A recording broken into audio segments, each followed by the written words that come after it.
And not really bailing them out. I thought all game we really bailed Quinn Post out. He's a great player, but I mean we can't let a guy like that get to the free throw line that much. And I think it started with me, and I think that's why we struggled so much in the first half. Just me picking up those fouls. We really couldn't get into the sets and do the things we really wanted to do in the first half. But I knew in the second half we would respond because I thought they gave us their best shot in the first half. You picked up the third, and Hubert let you know, and you gave him a thumbs up.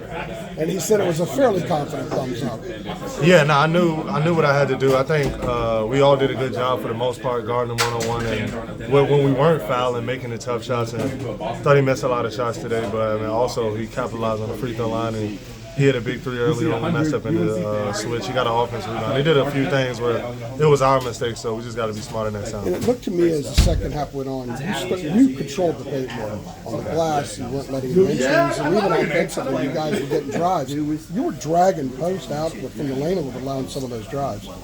For sure. I mean, I think this year has been so great when like teams try to double me and take me out of the game. I don't have to press as much this year because I trust RJ to go out there and make big shots. I know Harrison, I know Cormac will make those big shots. So just having teammates this year that I know can make those plays is great because I don't have to press as much and I can really just let the game come to me. And I think in the second half that's what happened, especially towards the last 10 minutes. I knew my time was coming, and I knew I would be huge for us. So I thought in the first half a lot of it was on me.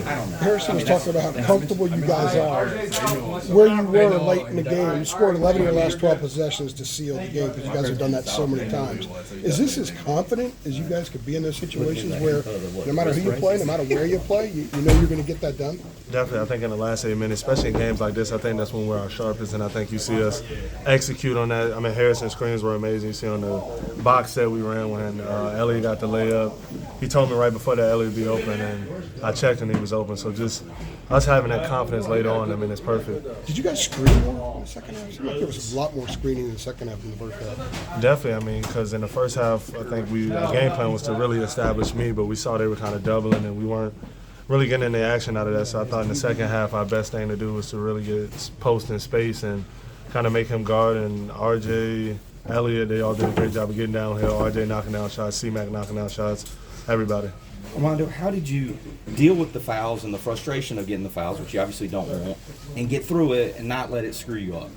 I think we all were frustrated because I think all the bigs just came in and fouled and kind of just bailed them out. He made a lot of free throws and things like that. So, yeah, there were a lot in the first half. Yeah, so we got to be smarter on that side of the ball. But, I mean, I didn't let it derail me. I knew I was going to have a big second half, and I knew we would respond because I thought in the first half we really beat ourselves. We fouled them a lot, turned the ball over. We got like 9 turnovers in the first half. So, I mean, we knew coming into the second half we would win it for sure. We saw you give Hubert the thumbs up when he said, like, Armando, you got 3. Yeah. Like, have you given him a thumbs up before and he's pulled you? Like, all the time. But I think that last one, it was one of those where I like, okay, enough is enough. I'm going to stop fouling him because I think he would have missed that shot, and I think I got him a little bit on his elbow. I mean, it was good defense. Yeah, I mean, it would have been good for me to get a couple of those fouls, those little knick-knack fouls down there when I was shooting layups too, but it's all good. You got the streak going where you won by double digits. Productive game from you. Yes, sir. How do you feel like you're really getting into a groove now? Yeah, for sure. I think that, I'm being aggressive, and certain guys are for sure following me. RJ, Cormac making one more, Elliott finding me on transition runs, Mondo, on the short rolls and stuff. I think that me playing aggressive and looking for the ball, attacking the rim and using my athleticism is kind of helping me for sure. I think that I've been attacking the boards as well. That's been keeping me in the game. Were they yelling stuff at you after you hit that 3? It looked like you turned over and yelled back at the fans. Yeah, they were heckling me the entire. What were they saying? The entire warm-up, they were just saying, like, every time I shot a 3, they were like, oh, broke, miss. I was like, all right. I told Zayden literally right before the game, I said, the second that I make a 3, I'm turning around and chirping right back to him. And we had a little exchange of words, but it's all love, though. I was like, shut up. They was in my ear like, oh, yeah, that's broke. I'm like, all right, I watched it go in. As soon as it went in, I turned around and said, shut up. Last week after Syracuse, you talked pretty openly about the comfort and the challenge of getting more comfortable. And Hubert talked about it yesterday. He thinks you're there now. Are you about where you need to be as far as that goes? I think Are you getting close? Like a big message that he's been preaching is not really settling. Like, we know we have like a goal, or like I have a goal of where I want to be at and how I want to play. But I think at the end of the day, the ceiling to the roof. I want to do great things for this team, in the conference. I think that with me getting more comfortable with him, gaining more trust with me on the court, I think that would help. If you're extremely confident as a group, how high can confidence go? Because you guys have been pulling away and closing games. Home, on the road, started with Bradford.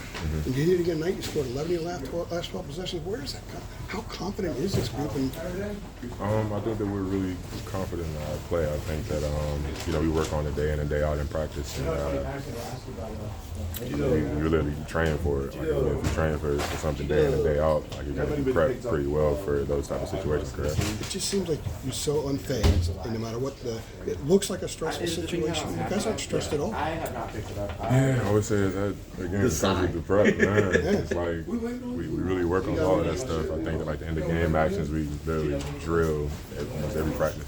Well, you know what he means, though. I mean, if I can add to it, like there doesn't seem to be some panic. It's the point of the game where the crowd's worked up and stuff's hectic, but we haven't seen panic out of this group. I don't feel like the last couple of weeks, especially on the road. I mean, like everybody wants to beat Carolina, and I think that Zayden's, I believe. We're on the road, and everybody wants to beat Carolina. And I think that we really just hone in and trust one another on the court and communicate as best as we can, and close out the games and really separate those times. How often some of these lineups that you had out there? I don't know if anybody asked you, but we had Jae'Lyn and Okonkwo out there. Yeah. I mean, there was some. I mean, there's got to be some groups that hadn't practiced together, I would think. Not much. Yeah. I would say we've practiced together in those type of groups, but I think that like as far as playing, it's definitely been a little different. I think that James has been playing pretty good since he's came in, and James had a pretty good outside against Clemson. I thought against Clemson, he had 3 fouls in less than a minute. But he did make the bucket too. Yeah, for sure. But I know what you're talking about. Thanks, man. Appreciate it. No problem.